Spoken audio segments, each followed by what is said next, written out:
Are you creating your own suffering?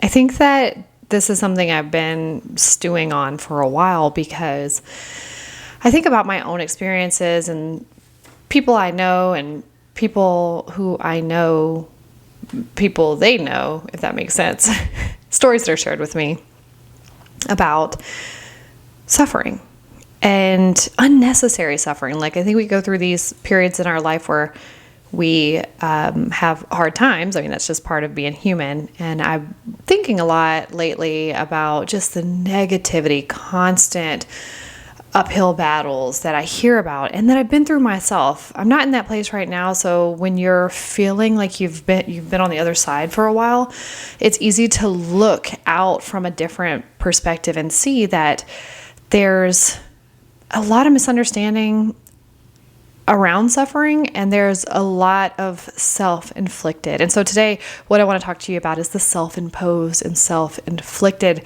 suffering. I was talking to my chiropractor earlier today about my dad.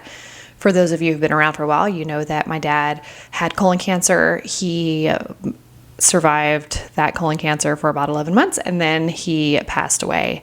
And one of the stories that I tell people in regards to this particular instance with my dad is that he didn't have to die from colon cancer.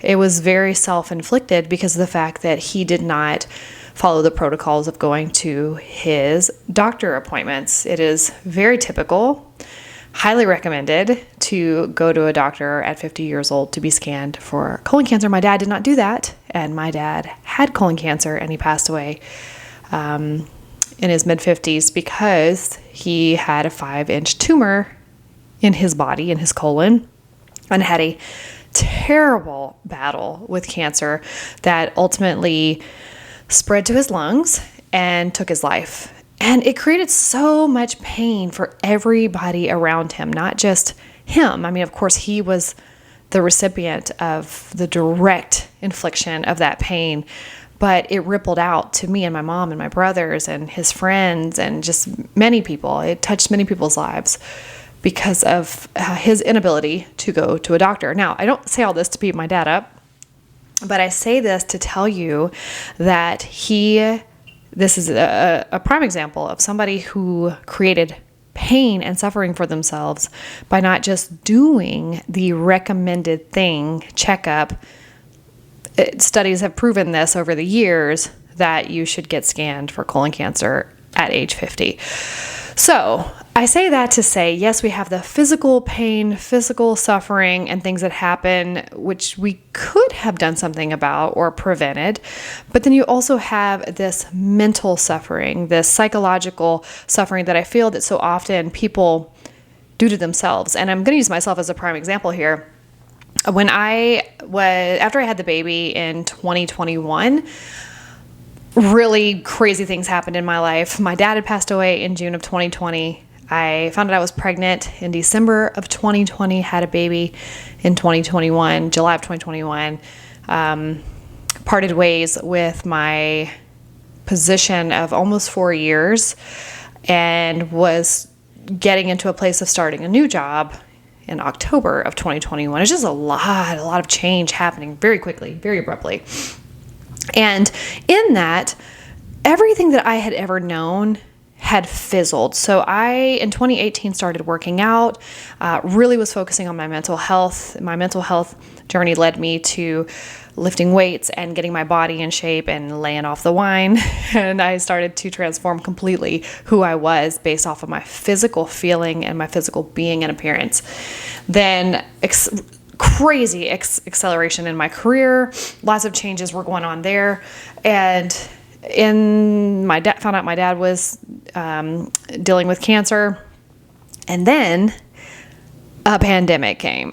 So if anybody would have ever predicted that we would go through a pandemic, I can tell you I did not. So the pandemic came and it changed our lives. I was not working from home at that time. I'd always been in a position where I work in an office. And at that point, I started working from home, trying to figure out what does that look like to work from home, live at home. My kids were home from school because school shut down. And everything abruptly changed. Now, it wasn't terrible. I was really excited to be home. I was excited to have that freedom and flexibility, but it felt wrong. But it was this huge change.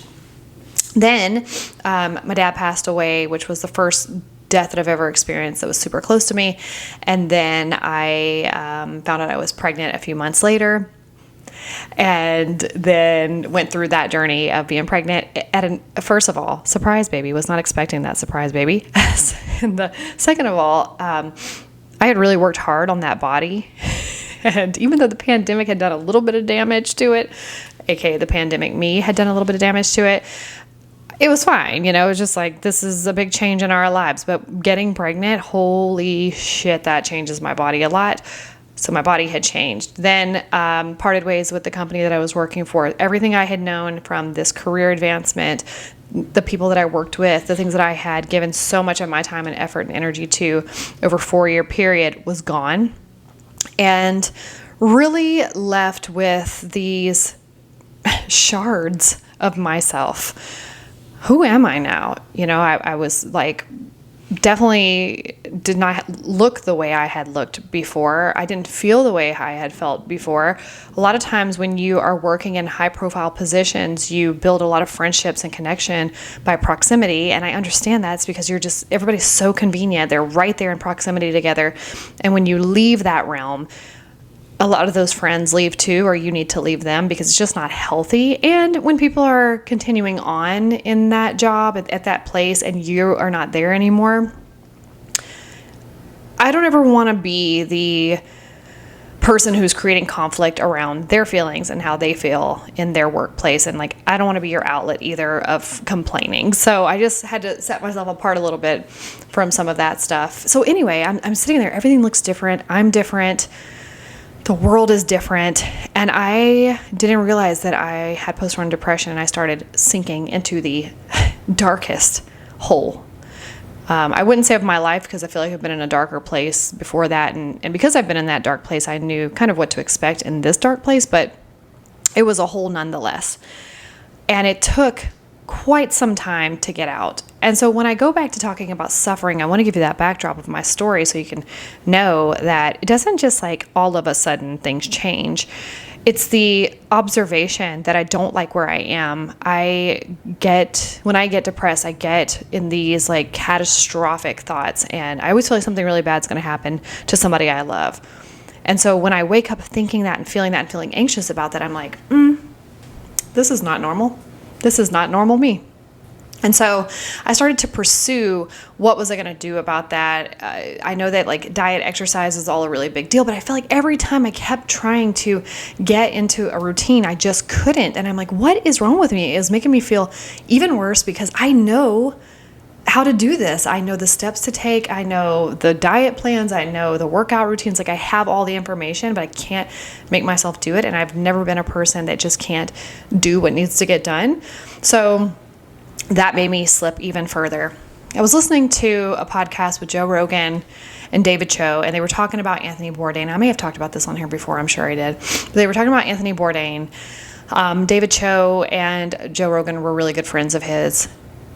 And David Cho started to share about how Anthony Bourdain was such a good person, such a kind person. He would do so much for so many people, but he couldn't even keep himself alive. And that resonated so deeply with me because I felt like I was suffering so bad.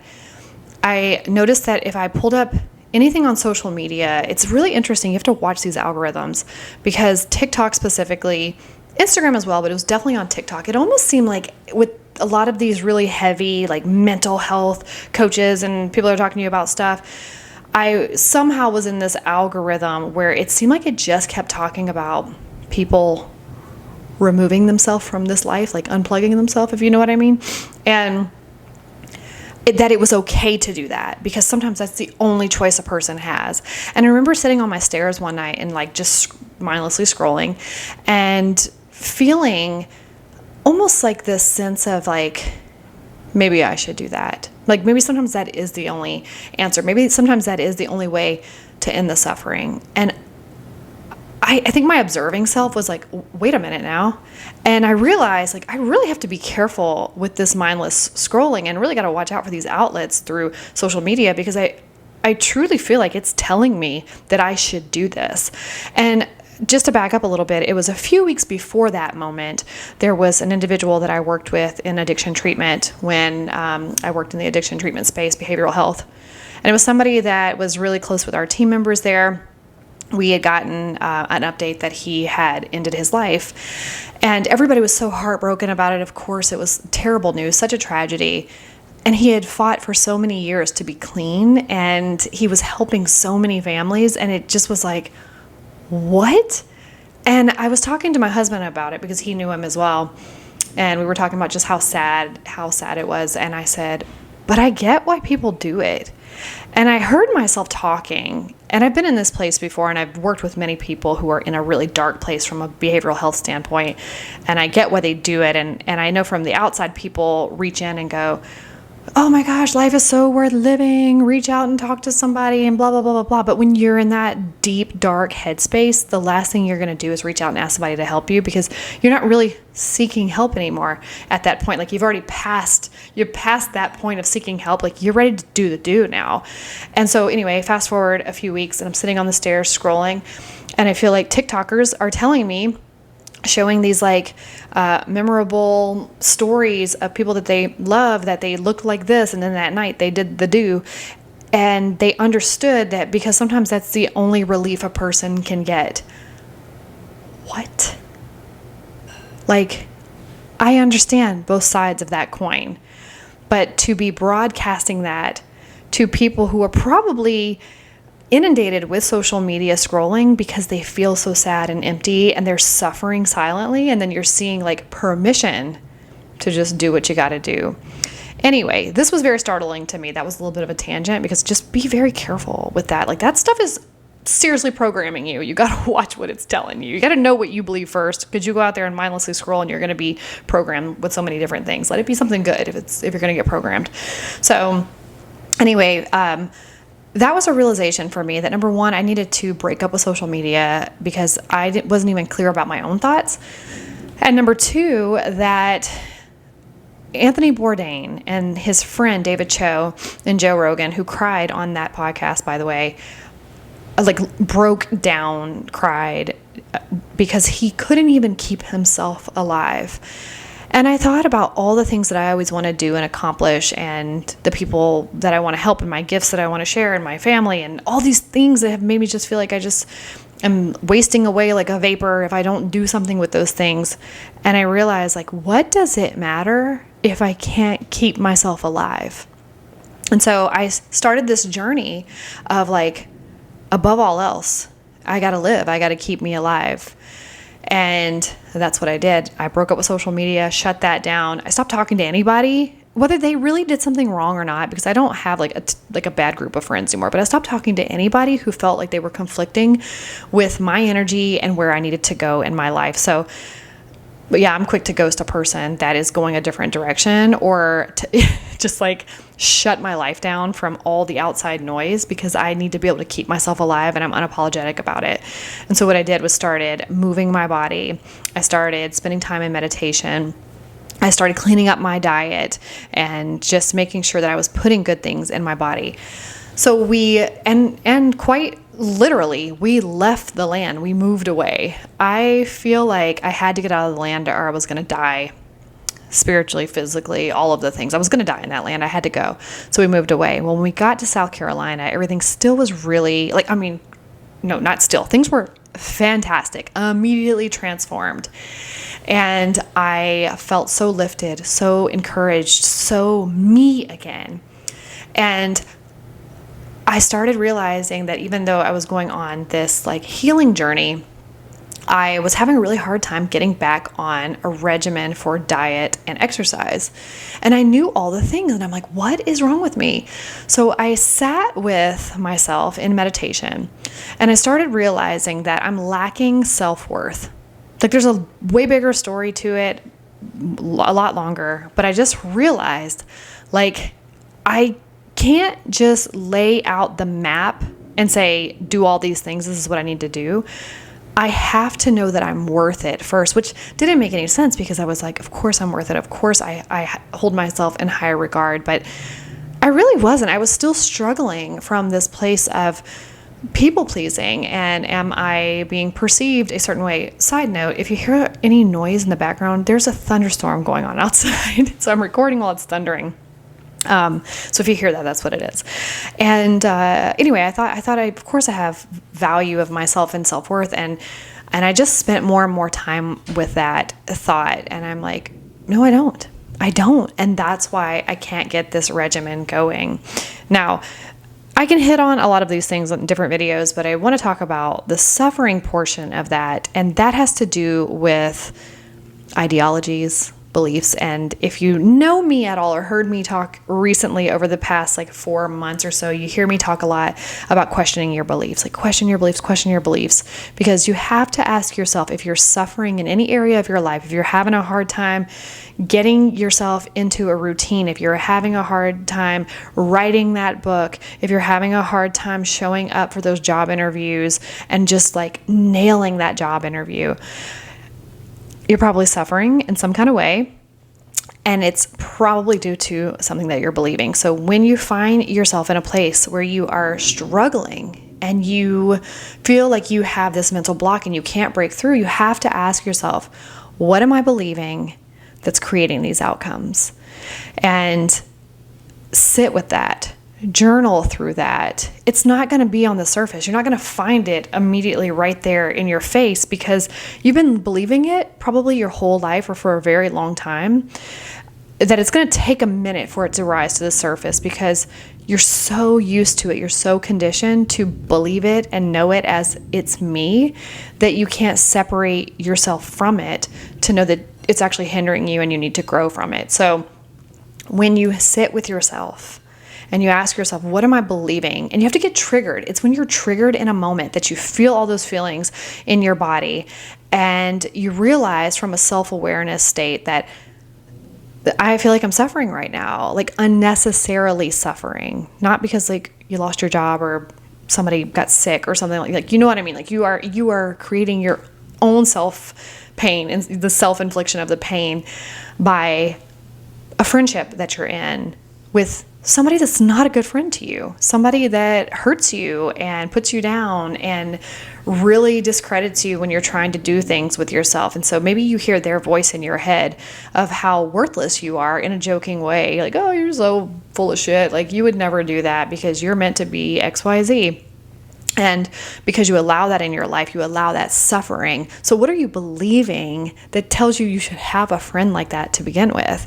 And if you look at that friend and you think, this person is quite frankly a piece of shit and I should separate myself from them, but then you hesitate because you're scared to hurt their feelings or be judged, you have to ask yourself, what am I believing that makes me feel like I can't be friends with this person when I know that I should stop being friends with this person?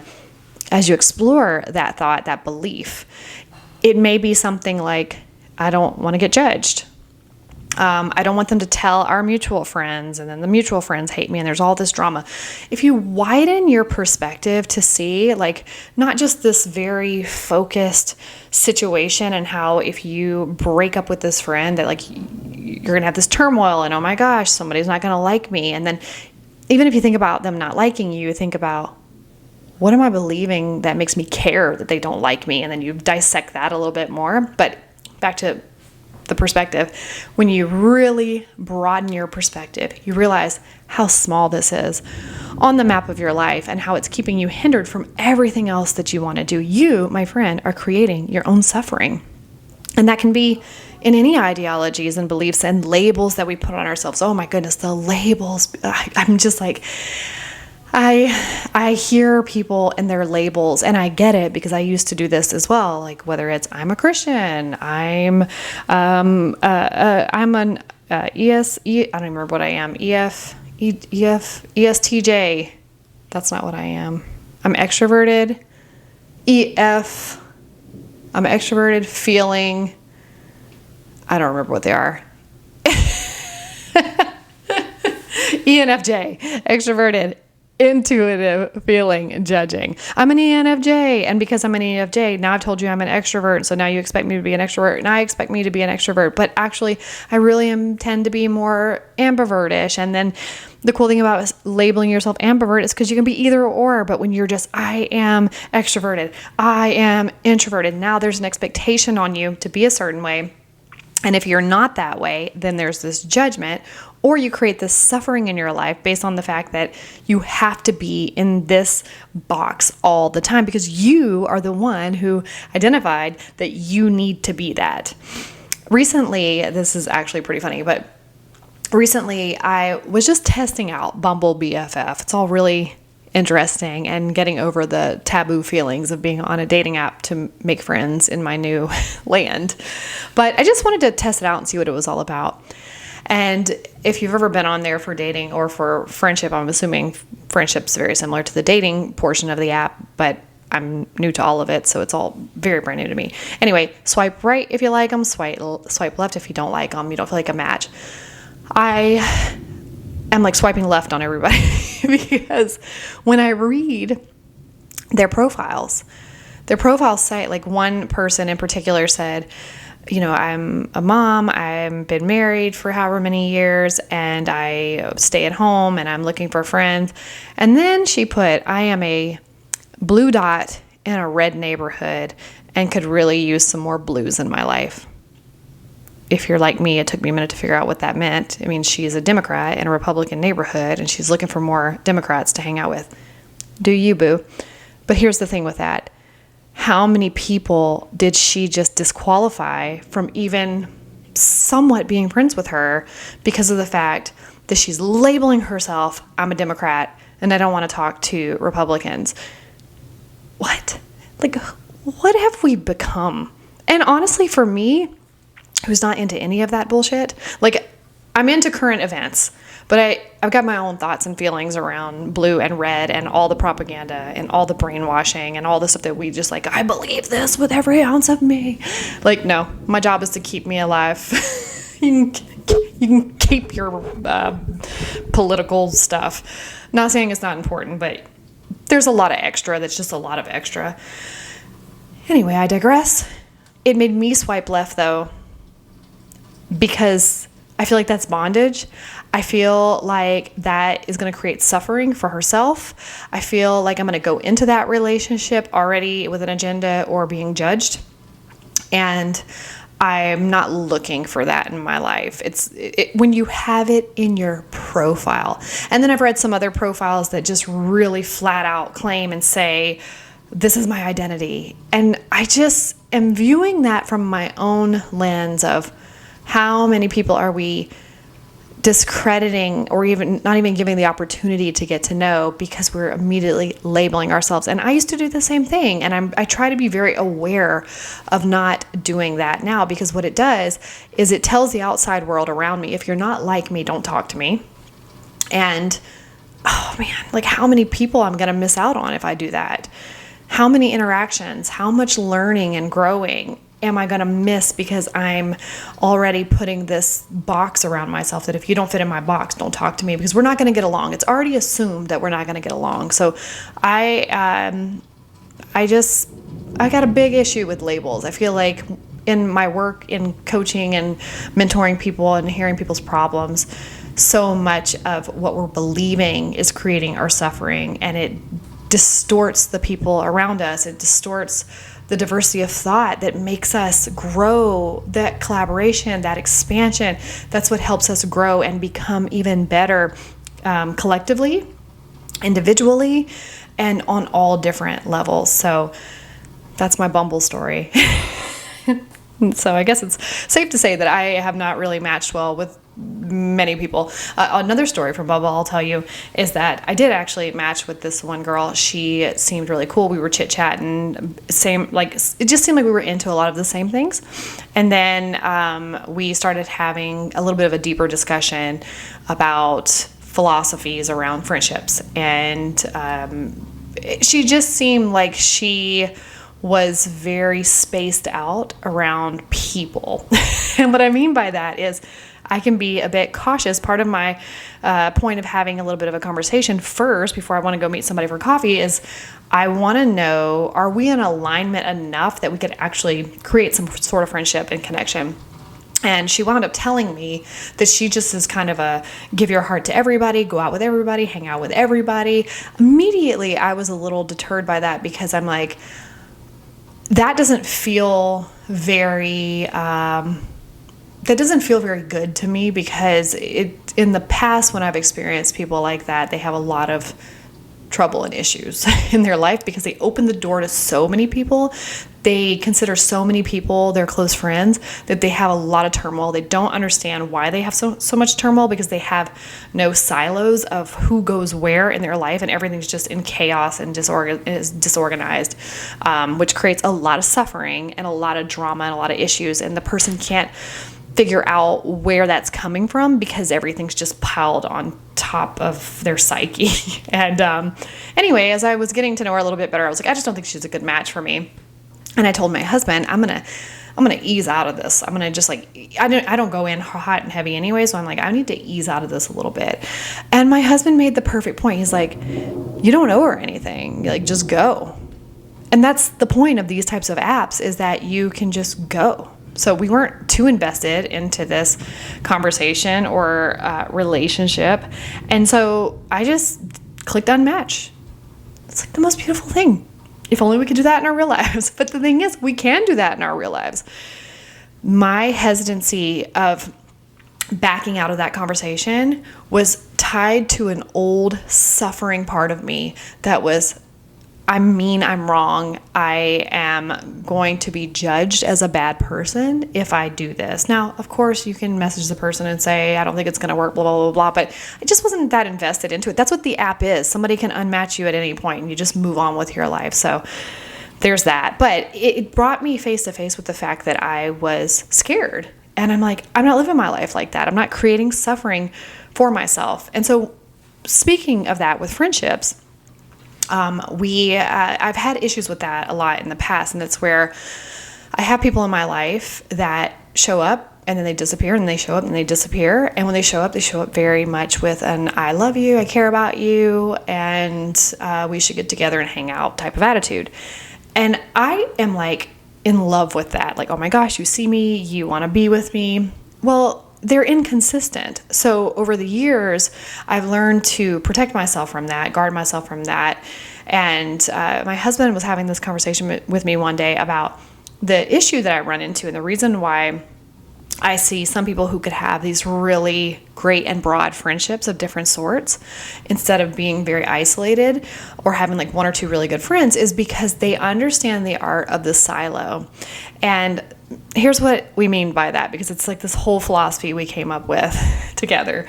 And that is that there are different people that come into our lives, and let's look at it as circles. So you have like your inner circle, there's another ring, like inner circle, another ring, and then there's your outer circle, and there's like the outer circle. People who are like fun to hang with and go out on the town with and have drinks with, but they don't have a lot of substance to them. And you are a person of substance. You're a person who wants to grow and expand in your philosophies and your theories and just collective in your like consciousness. You want to grow. And that fun party, hang out person, go watch a movie, do activities with person, you bring them really close to your heart, and then they destroy it because you didn't have them in the right place. And now the whole friendship is destroyed because they didn't earn that space of being that close in the inner circle. Whereas if you leave them a few rings out in like the second or third layer of circles, you can go out with them and have the most fantastic time and get to know them and grow with them. And maybe even potentially in the future, they wind up as more of an inner circle person over time. But when we just pile everything on top of our hearts, we create a big mess for ourselves. And I know that I have many times in my life where you just get so sick of it that you're like, get it all out. I don't want any of it in here. And that's no way to live as well. So let's get back to my suffering topic so I can wrap this up here, because I'm just really going at it. So when we are creating our suffering, I want you to take a look at your life. I want you to take a look at these areas where you feel lowly and out and down, and you feel like a victim to circumstances and people in your life. And I want you to really spend some time thinking of when you were most empowered and you were living your best, like you felt so good. I see some people go back to an old diet that they used to do, an old workout plan that they used to do. They call up some old friends that they used to talk to. They go back to church because they used to go to church, and that used to be the place where they felt really great and were cut off. They go back to this old thing. I don't know if that cut off there, but basically they go back to some old thing that used to be the thing that made them feel most alive. But they're trying to go back as this new version, this new energy, this new person is trying to go back, but you can't go back. So they show back up to that workout class. They show back up to church. They show back up to that friendship and have coffee. And they try to eat those same foods that they used to eat 4 to 6 years ago. And it feels different and it doesn't work. And you get in that place because you're not the same person.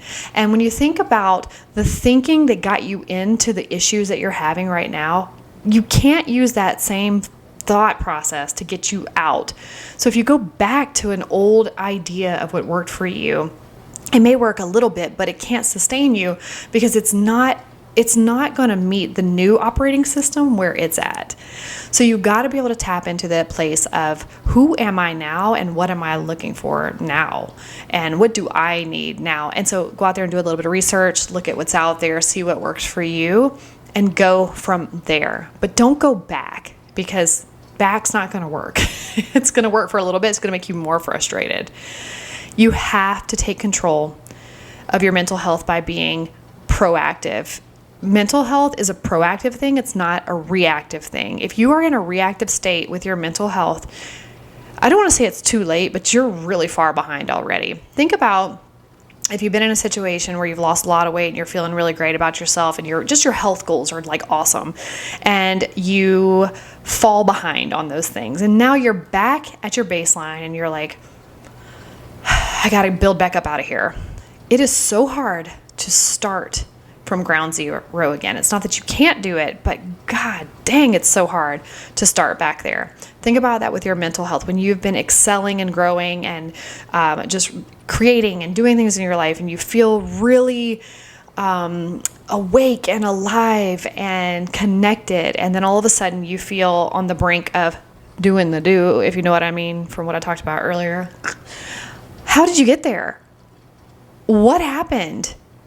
Suffering. A lot of it self-inflicted by our thoughts, by our patterns, by what we're looking at, who we're talking to, victim mindsets, going into inactivity versus activity, meaning what do you love to do? What are you passionate about? What is your purpose that you're bringing to the world today? Because I don't know that that's like for lifelong. I don't know that I believe in like lifelong purpose, but like today, who are you serving outside of yourself today that doesn't make you feel so isolated and inward of all the things that are me, and the things that are hurting me? When I got into that very low state with postpartum depression, so much of that came from the fact that I was not filling my head with something good. I wasn't being proactive in really striving to keep my mental health healthy. And so once I slid all the way back in that hole, and you find yourself sitting on the stairs, scrolling and getting permission to, you realize, I'm not coming back here. Number one goal is I got to keep me alive. And it's these little things that etch into us. It's like it's tapping into the foundation of who we are over and over and over and over again until it gets a really deep crack, and then it gets a really deep hole. And the next thing you know, you're like timber. It's cutting through. The tree is falling. And we're like, what happened? I don't even know what happened. It's usually these subtle things that make us fall. It's not these like big chops. They're subtle, they're little, they are so easy to get by us if we don't recognize what's happening. By being proactive with our mental health, by asking ourselves, what am I believing that's making me feel this way? And what's making me act this way? And what do I want to believe instead? So I want to leave you with that today. It breaks my heart to know that so many people are inflicting themselves with the pain and suffering.